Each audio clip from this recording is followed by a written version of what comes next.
अस्सलाम वालेकुम नाजरीन, welcome to a new episode. मैं हूं जायरा नूर और मेरे साथ मौजूद है मेरे को होस्ट मोहम्मद हसन। आप देख रहे हैं cricket carnival presented by on point central, powered by on point and co powered by Desco coworking space. आज की एपिसोड में हम बात करेंगे आईसीसी चैंपियंस ट्रॉफी के 6th मैच जो कि होने जा रहा है न्यूजीलैंड वर्सेस बांग्लादेश। जी हसन। जी जायरा, बहुत ही इंटरेस्टिंग मैच होने वाला है। विल यंग और टॉम लेथन की जब हम पाकिस्तान के खिलाफ उनकी परफॉर्मेंस को एनालाइज करते हैं तो मेरे ख्याल में बांग्लादेश को काफ़ी मुश्किलात का सामना हो सकता है अगर ये दोनों खिलाड़ी एक दफ़ा फिर से इसी तरह जम कर पिच पर उतरें। और बांग्लादेश के पास खैर दूसरी तरफ देखा जाए जो हरिडोए ने बड़ा अच्छा परफॉर्म किया, लेकिन फिर भी हरिडोए को थोड़ी देर के लिए साइड पे रखा जाए, पूरी बांग्लादेश टीम को अगर मैं एनालाइज करूं तो मुझे लगता है उनके पास बड़ा अच्छा चांस है कि वो कम बैक कर सकते हैं अपने मुल्क की जानिब इस चैंपियन ट्रॉफी से बाहर होके। लेकिन जोक्स अपार्ट, मैं अपने जो वर्दी पैनलिस्ट हैं फैसल खान ने आज हमें दोबारा ज्वाइन किया है, मैं इनसे इनकी राय लेना चाहूंगा कि इस टीम में क्या समझते हैं कि क्या बांग्लादेश एक बार अपसेट करने में कामयाब हो पाएगा? क्या बांग्लादेश की टीम बैलेंस्ड है? आपको क्या लगता है? बिल्कुल। देखें, अगर हम अभी मौजूदा जो टीम्स हैं न्यूजीलैंड और बांग्लादेश की, अगर उसकी हम बात करें सिर्फ एक मैच की बेस के ऊपर जो है वो हम बांग्लादेश को I guess it's too early to जज कि हम ये कहेंगे वो अपसेट करेंगे, क्योंकि बांग्लादेश एक काफ़ी बैलेंस टीम है। और अगर हम थोड़ा सा पीछे नजर डालें तो बांग्लादेश ने आपको आपके ही होम ग्राउंड में पाकिस्तान को टेस्ट सीरीज हराई है। तो उनको इसको बिल्कुल भी अपसेट तो मैं बिल्कुल भी नहीं कहूंगा, क्योंकि एक बड़ी बैलेंस टीम है। वो जो इंडिया के खिलाफ उनका मैच था वो अनफॉर्चुनेट था कि उनके जो ऊपर के 4 बल्लेबाज थे वो एक हैट्रिक चांस क्रिएट हुआ, उसके बाद जो 5 विकेट इकट्ठी गिर गई उसकी वजह से वहां से संभलना बड़ा मुश्किल था। लेकिन स्टिल अगर हम देखें तो उस मैच में भी जो रिकवरी थी वो काफी अच्छी थी। जैसे आपने तौहीद हरिदोई की सेंचुरी की बात की, तो उस सेंचुरी के बाद उन्होंने जो इंडिया को टफ टाइम दिया कि 47th ओवर तक वो मैच को ले गए, और वो एक मैच बड़ा कांटेदार, अगर शुभम गिल जो है वो सेंचुरी स्कोर ना करते और वो भी कोहली के बाद वो भी आउट हो जाते तो मेरे ख्याल में वो मैच भी इंडिया के लिए काफी मुश्किल हो जाना था। या अगर बांग्लादेश थोड़ा सा स्कोर अगर और हो जाता उनका, बिल्कुल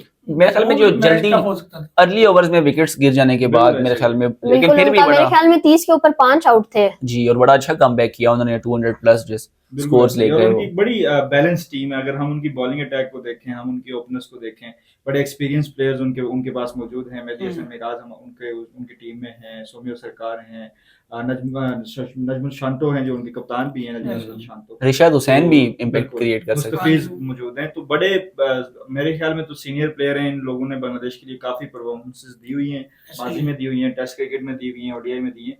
तो और कंडीशंस भी कोई ऐसी नहीं है जिसका उनको एक्सपीरियंस ना हो, क्योंकि अगर हम देखें बांग्लादेश, श्रीलंका, इंडिया, पाकिस्तान तो ऑलमोस्ट सेम कंडीशंस रहती हैं, और जो हमारे वेदर कंडीशंस हैं वो भी सेम रहती हैं, पिचेस भी ऑलमोस्ट सेम है।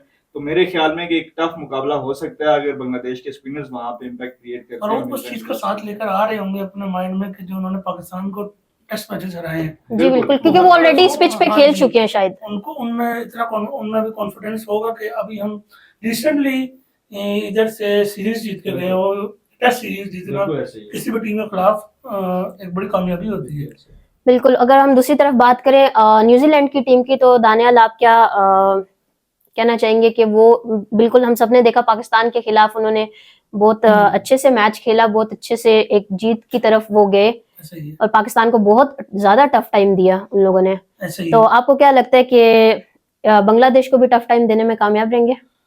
लाजमी बात है। न्यूजीलैंड एक अभी जिस तरह की उनकी परफॉर्मेंस चल रही है, one of the best team in champions trophy है। वो फुल बैलेंस्ड है, ट्राई सीरीज जीत कर आई है, और पहला मैच अगर कोई टीम जीत जाती है, जो भी टीम जैसी भी हो, पहला मैच अगर वो जीत गए किसी भी इवेंट का, तो उनका मोराल जो है वो बहुत ज़्यादा हाई हो जाता है, क्योंकि एक उनको बूस्ट मिल जाता है, और उनमें कॉन्फिडेंस जो थोड़ा बहुत अगर लैक भी होता है तो वो कॉन्फिडेंस पूरा हो जाता है कि हमने पहला मैच जीता और इतनी अच्छी परफॉर्मेंस, और सिंगल हैंडली उन्होंने मैच हराया पाकिस्तान को। ये नहीं कि उन्हें कोई मुश्किलात का सामना करना पड़ा हो। तो न्यूजीलैंड यकीन करो बहुत ही अच्छी टीम है, और वो इस मैच में वैसे भी जीतने के उनके 90% चांस है। न्यूजीलैंड तो एक मैच जीत चुकी है, और अगर हम बांग्लादेश की बात करें तो वो अपना एक मैच हार चुकी है। तो क्या क्योंकि डिसाइड उसी पे होता है कि जो टीम अपना पहला मैच हार जाए तो वो अगर दूसरा भी हार जाए तो वो चैंपियंस ट्रॉफी से बाहर हो जाती है। तो आपको क्या लगता है इसमें? जी बिल्कुल। देखें, प्रेशर पहली गेम हारने के बाद जो आप पे एक एक्स्ट्रा प्रेशर तो वो होता है, क्योंकि आईसीसी इवेंट्स जो हैं वो वैसे ही काफ़ी ज़्यादा प्रेशर आप पे होता है, और जब इस तरह की चीज़ हो कि आपकी शुरुआत अच्छी ना हो तो आप पे एक्स्ट्रा प्रेशर आ जाता है। लेकिन जैसे कि देखिए, जब आपके पास कुछ खोने को नहीं होता तो मेरे ख्याल में आप उस वक़्त ज़्यादा लिथल हो जाते हैं। बिल्कुल। ये चीज़ हमने काफ़ी दफ़ा माज़ी में भी देखी, पाकिस्तान के सिनेरियो में तो अक्सर हम देखते ही रहते हैं, क्योंकि बिल्कुल। हम तभी परफ़ॉर्म करते हैं जब कुछ हमारे पास खोने को बच ना जाए।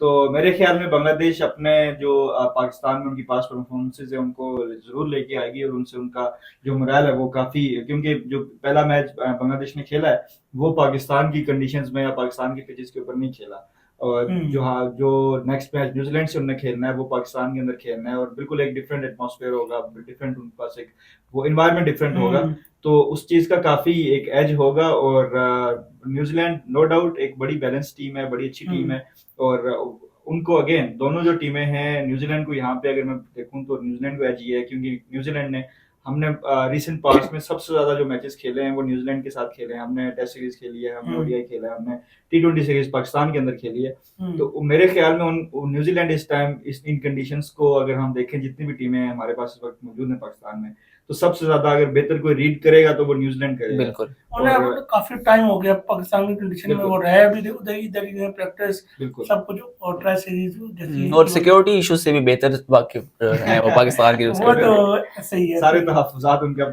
दूर हो चुके हैं, इसलिए वो बाकी जो दीगर टीमें उनके तहफ्फुज़ात दूर करने पे लगे हुए हैं आजकल। हाँ, जो बिल्कुल ऐसे उन्होंने पाकिस्तान की शायद उस बात को ना ज्यादा माइंड कर गए बिल्कुल कि उन्होंने छोड़ना नहीं है अब किसी को। जी, मैं अपने दोनों पैनलिस्ट से सवाल करना चाहूंगा कि बांग्लादेश की जानिब से भी और न्यूजीलैंड की जानिब से भी कौन सा प्लेयर जो है इम्पैक्ट क्रिएट कर सकता है। जी फैसल भाई, अगर आप पहले बता दें। बिल्कुल हसन, देखें क्योंकि जैसे हमने पहले भी पिछली एपिसोड में बात की थी कि 50 ओवर्स में किसी एक प्लेयर का इम्पैक्ट जो है वो शायद कभी कभी उतना ज़्यादा मुतासिर कुन नहीं रहता, लेकिन फिर भी अगर हम देखें तो बांग्लादेश की जो पूरी टीम है उसमें काफ़ी बड़े बड़े नाम हैं। उसमें मुस्तफिजुर रहमान है, उसमें शांतो खुतून जी को उनके कप्तान है वो हैं, सोम्यो सरकार हैं, बड़े एक्सपीरियंस प्लेयर हैं। तो कहना बड़ा मुश्किल हो जाएगा कि किसी एक खिलाड़ी का, लेकिन फिर भी अगर हम उस पिक करें तो ऑब्वियसली मुस्तफिजुर रहमान जो हैं वो दुनिया सारी में लीग्स भी खेलते हैं और पाकिस्तान की कंडीशंस को भी समझते हैं, और बड़े प्राइम और बड़े एलीट फास्ट बॉलर समझे जाते हैं। तो मेरे ख्याल में अगर बांग्लादेश के लिए कोई चार चांद लगा सकता है अपनी परफॉर्मेंस से, और उनको मैच एक सिंगल हैंडेडली अगर बदल सकता है मैच, तो वो मुस्तफिज होंगे। और अगर न्यूजीलैंड की बात करें तो वो देखें नंबर 1 से नंबर 11 तक वो सारे मैच विनर्स हैं, और क्या ही हम कह सकते हैं, लेकिन हम यहाँ पे फिलिप्स को कैसे बोल सकते हैं। ऑब्वियसली हमारे मैच में भी अगर हम देखें तो फिलिप्स ने सिंगल हैंडेडली हमसे मैच ले लिया, कि मतलब चीजें शायद उतनी मुश्किल ना होती, लेकिन फिलिप्स का वो कैच कवर्स में, फिलिप्स की बॉलिंग, फिलिप्स की फील्डिंग, एवरीथिंग जो है वो फिलिप्स किस टाइम आउटस्टैंडिंग कर रहे हैं, और दुनिया के आई गेस बेहतरीन इस वक्त एथलीट में वो शामिल है। जी दानियाल साहब। बांग्लादेश की तरफ से मैं इम्पैक्टफुल प्लेयर राशिद हुसैन को, जिन्होंने इंडिया के खिलाफ अच्छी स्पिन बॉलिंग की, और वो उनमें कॉन्फिडेंस आया हुआ है कि बड़े प्लेयर्स को उन्होंने आउट किया, विराट कोहली जैसे प्लेयर्स को, तो वो एक यंग प्लेयर के लिए बड़ा बूस्ट होता है कि वो एक किसी टीम के, बल्कि वर्ल्ड क्रिकेट के बेस्ट प्लेयर को उन्होंने आउट किया।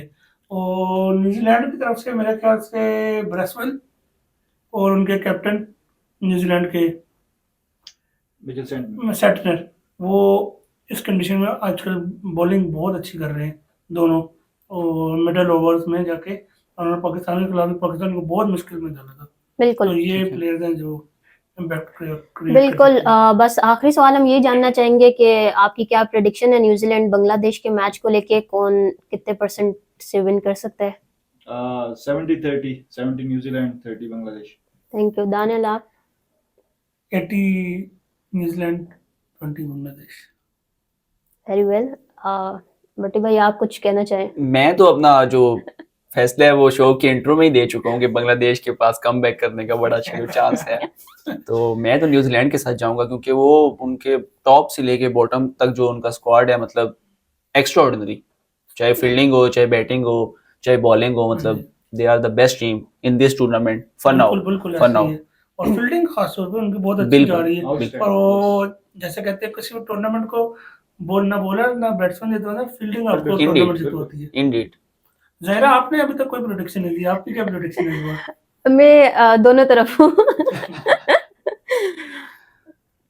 ठीक है, बहुत शुक्रिया हमारे वर्दी पैनलिस्ट का अपने जो कीमती वक्त आपने हमें नवाजा अपनी मसरूफ जिंदगी में से। ज़ाहिर आपके पास कोई सवाल है? बिल्कुल, मेरे पास अब ऑडियंस से तो उनका कोई सवाल नहीं है, बस ऑडियंस को इतना ही कहना चाहेंगे कि वो अपनी फेवरेट टीम और अपने फेवरेट खिलाड़ी को कमेंट्स में ज़रूर मेंशन करें, ताकि हमें भी पता लगे कि कौन हमें दुनिया के किस कोने से देख रहा है।